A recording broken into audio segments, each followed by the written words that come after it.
নমস্কার, আপনারা দেখছেন চ্যানেল 24/7। এই মুহূর্তে ফার্স্ট নিউজ নিয়ে রয়েছে আমি অর্ণব। শ্রীলঙ্কার প্রধানমন্ত্রীর কার্যালয়ের ফটক ভেঙে ভেতরে ঢুকে পড়েছেন বিক্ষোভকারীরা। বুধবার বিবিসি অনলাইনের প্রতিবেদনে এই তথ্য জানানো হয়। প্রধানমন্ত্রী রনিল বিক্রমাসিংহে বর্তমানে তার কার্যালয়ে নেই বলে নিশ্চিত হয়েছে বিবিসি। তবে তিনি এখন ঠিক কোথায় আছেন তা জানা যায়নি। ঘটনাস্থলে থাকা বিবিসির সাংবাদিক টেসা ওং জানান, পুলিশের বাধা উপেক্ষা করে বিক্ষোভকারীরা শ্রীলঙ্কার প্রধানমন্ত্রীর কার্যালয়ের দিকে যান। তারা কার্যালয়ের ফটক ভেঙে ফেলেন, ফলে তারা কার্যালয়ের ভেতরে ঢুকে পড়েন।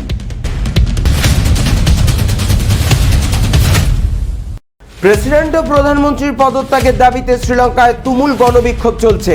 রাজধানী কলম্বোয় প্রেসিডেন্ট প্রাসাদ ও প্রধানমন্ত্রীর কার্যালয় দখলে নিয়েছেন বিক্ষোভকারীরা। এই ধারাবাহিকতায় বুধবার দেশটির দুটি রাষ্ট্রীয় সম্প্রচার মাধ্যমের কার্যক্রম বন্ধ হয়ে গেছে। খবর বিবিসির। শ্রীলঙ্কার সবচেয়ে বড় রাষ্ট্রীয় টিভি চ্যানেল রূপাভিহিনী দুপুর নাগাদ চ্যানেলটির কার্যক্রম বন্ধ হয়ে যায়। কর্তৃপক্ষ জানিয়েছে, সম্প্রচার প্রকৌশলীরা কাজ করতে অস্বীকৃতি জানালে কার্যক্রম গুটিয়ে নিতে হয়। এর পরপরই চ্যানেলটির দপ্তরে বিক্ষোভকারীরা ঢুকে যায়।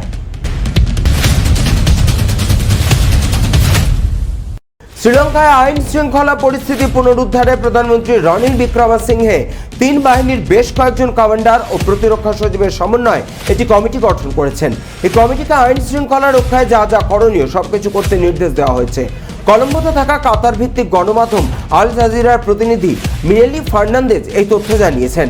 তিনি বলেছেন, রনিল বিক্রমাসিংহের এই নির্দেশ দেশটির জনগণের জন্য উদ্বেগের, কারণ বিক্রমাসিংহে যে সিদ্ধান্তগুলো দিচ্ছেন তার বৈধতার বিষয়টিও দেখছেন তারা।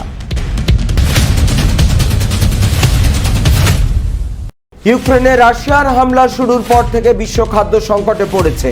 নিরাপদে ইউক্রেনীয় শস্য রপ্তানি করার বিষয়ে আলোচনা করতে তুরস্ক, রাশিয়া ও ইউক্রেনের সামরিক প্রতিনিধিরা বুধবার জাতিসংঘের প্রতিনিধিদের সঙ্গে সাক্ষাৎ করেছেন।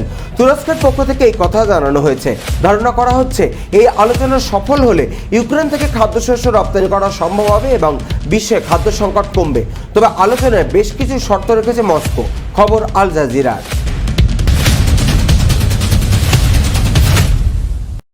দক্ষিণ চীন সাগরের বিতর্কিত প্যারাসেল দ্বীপপুঞ্জের কাছে ইউএসএস বেনফোল্ড নামের একটি যুদ্ধজাহাজ পাঠিয়েছে যুক্তরাষ্ট্র। এই ঘটনার তীব্র প্রতিক্রিয়া জানিয়ে বেজিং বলেছে, জাহাজটি অবৈধভাবে আঞ্চলিক জলসীমায় প্রবেশ করার পরে তাদের সামরিক বাহিনী একে তাড়িয়ে দিয়েছে। খবর রয়টার্সের। যুক্তরাষ্ট্র দাবি করেছে, 100টির বেশি প্রবাল প্রাচীর ও দ্বীপ নিয়ে গঠিত প্যারাসেল দ্বীপপুঞ্জের কাছে তাদের যুদ্ধজাহাজ গিয়েছিল। এই দ্বীপপুঞ্জ চীনের দখলে রয়েছে।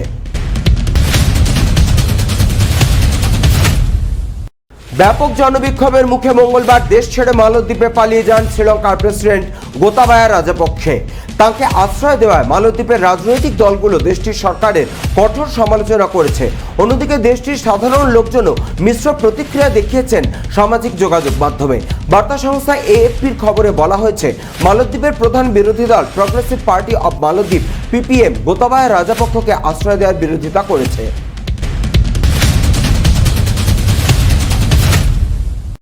আমাদের এই আকাশগঙ্গার ছায়াপথে দূরতম স্থানে পৃথিবীর সদৃশ্য একটি গ্রহে জল থাকার চিহ্ন শনাক্ত করেছে যুক্তরাষ্ট্রের মহাকাশ গবেষণা সংস্থা নাসার জেমস ওয়েব টেলিস্কোপ। নাসার পক্ষ থেকে বুধবার বলা হয়েছে, 1150 আলোকবর্ষ দূরে WASP 96b নামের ওই গ্যাসীয় গ্রহটির অবস্থান। সূর্যের মতো একটি নক্ষত্রকে ঘিরে আবর্তন করা উষ্ণ বায়ুমণ্ডলের পৃথিবীর সদৃশ্য ওই গ্রহে অর্থাৎ এক্সোপ্ল্যানেট মেঘ ও কুয়াশা থাকার প্রমাণও মিলেছে। পিটিআই এর বরাত দিয়ে ভারতীয় সংবাদ মাধ্যম এনডিটিভি জানিয়েছে, বিশ্বের সবচেয়ে শক্তিশালী ও বৃহত্তম টেলিস্কোপ জেমস ওয়েব।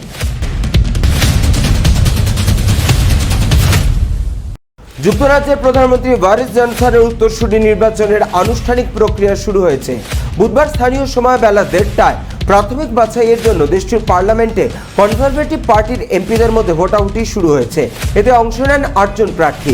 রাতে ফলাফলে সবচেয়ে বেশি ভোট পেয়েছেন সাবেক অর্থমন্ত্রী ঋষি সুনাক। বিবিসির খবরে বলা হয়েছে, ভারতীয় বংশোদ্ভূত ঋষি সুনাক 88 ভোট পেয়েছেন। বাণিজ্যমন্ত্রী পেনি মর্ডেন্ট 67 এবং পররাষ্ট্রমন্ত্রী লিজ ট্রাস 50 ভোট পেয়ে যথাক্রমে দ্বিতীয় ও তৃতীয় হয়েছেন।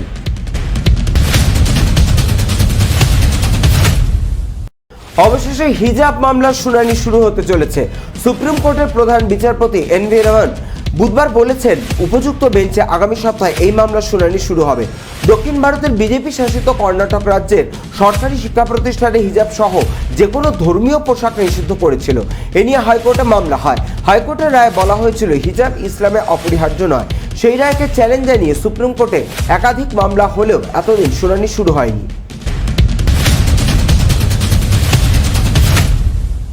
মহাকাশে হৃদস্পন্দনের অনুরূপ প্যাটার্ন সহ এটি রহস্যময় রেডিও বা বেতার তরঙ্গের বিস্ফোরণ শনাক্ত করেছেন গবেষকরা। বিজ্ঞানীরা একে বলেন ফার্স্ট রেডিও বাস্ট বা FRB। বিজ্ঞানীরা ধারণা করছেন হৃদস্পন্দনের অনুরূপ সংকেত প্রায় 1 বিলিয়ন আলোকবর্ষ দূরের একটি গ্যালাক্সি থেকে এসেছিল। তবে তাদের কাছে এই সংকেতের প্রকৃত অবস্থান ও কারণ এখনো অজানা। বুধবার এই রেডিও বিস্ফোরণের বিস্তারিত তথ্য নেচার সাময়িকীতে তুলে ধরেছেন গবেষকেরা। খবর CNN-এ।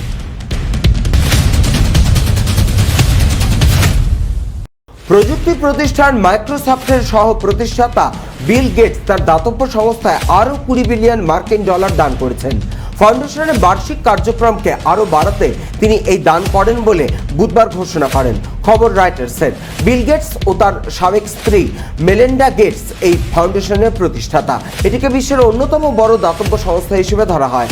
বিল গেটস তার ব্যক্তিগত ব্লগে লেখেন যে নতুন এই অর্থের ফলে 2026 সালের মধ্যে তাদের ফাউন্ডেশনের বার্ষিক সহযোগিতার পরিমাণ 50% বেড়ে 9 বিলিয়ন ডলারে উন্নীত হবে।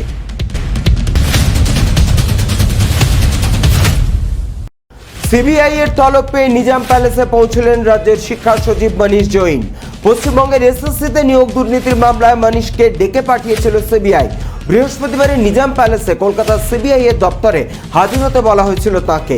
বৃহস্পতিবার সকাল 11:30টার সময় শিক্ষা সচিব পৌঁছে যান কলকাতা সিবিআই দপ্তরে। সূত্রের খবর, তাকে SSC নিয়োগ সংক্রান্ত উপদেষ্টা কমিটি গঠন নিয়ে জেরা করতে পারেন সিবিআই এর গোয়েন্দারা।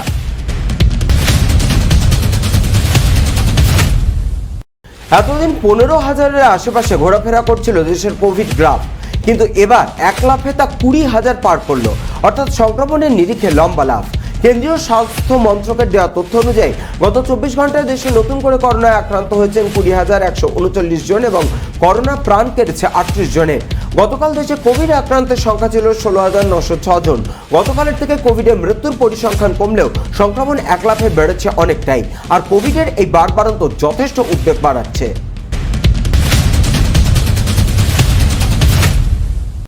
ব্রিটেনের মসনদে বসার দৌড়ে যেখানে এই মুহূর্তে সবার থেকে এগিয়ে রয়েছেন এক ভারতীয়, সেই সরকারের পার্লামেন্টেই সংবর্ধিত হলেন এক বাঙালি। প্রায় 200 বছর ব্রিটেনের অধীনে থাকা ভারতের স্বাধীনতার 75 বছরে ভারতীয় ঋষি সুনাক ব্রিটেনের প্রধানমন্ত্রী হওয়ার দৌড়ে সব থেকে এগিয়ে রয়েছেন। সেই ব্রিটিশদেরই ব্যাট হাতে শাসন করা সৌরভ গঙ্গোপাধ্যায়কে সংবর্ধনা দেওয়া হলো ব্রিটেনের পার্লামেন্টে।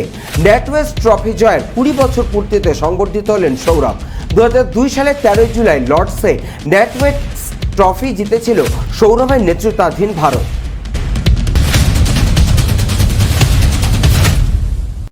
আবারও বনি কৌশানী আসছেন একসঙ্গে। তাদের আগামী ছবি রাতের শহর। পরিচালক সায়ন বসু চৌধুরী। ছবিতে খলনায়কের চরিত্রে রয়েছেন ঋষিরাজ। ছবিতে 2 চরিত্র অর্ক এবং প্রিয়াঙ্কা। রাতে ট্রেন ছুট হয় দুজনের। অর্ক প্রতিশ্রুতি দেয় প্রিয়াঙ্কাকে ভালোভাবে পৌঁছে দেওয়ার, তবে সেই রাতেই ঘটে বিপত্তি। দুজনেই মুখোমুখি হওয়া ভয়ঙ্কর পরিস্থিতির। এভাবেই চলে ছবির গল্প। বনি কৌশানী জুটি যথেষ্ট সফল জুটি। তাদের একসঙ্গে পছন্দ করেন সকলে। একসঙ্গে বেশ কয়েকটি ছবিও করেছেন তারা, যা বেশ হিট। তাছাড়া তাদের মধ্যে প্রেমের সম্পর্ক রয়েছে এমনটাই গুঞ্জন, ফলে সেই রসায়ন ধরা পড়ে ছবিতে।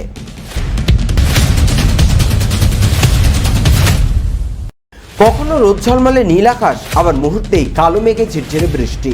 বুধবার থেকে কলকাতার আবহাওয়ার ছবিটা খানিকটা এরকমই। আবহাওয়া দপ্তরের পূর্বাভাস, বৃহস্পতি ও শুক্রবার দক্ষিণবঙ্গের সব জেলায় বজ্রবিদ্যুৎ সহ বৃষ্টি হতে পারে। হাওয়া অফিস সূত্রের খবর, দক্ষিণ ওড়িশা এবং উত্তর অন্ধ্রপ্রদেশ সংলগ্ন এলাকায় থাকা নিম্নচাপের জেরে কলকাতা সহ দক্ষিণবঙ্গের সব জেলাতে বইবে দমকা হাওয়া। ঘন্টায় 30 থেকে 40 কিলোমিটার বেগে বইতে পারে ঝোড়ো হাওয়া।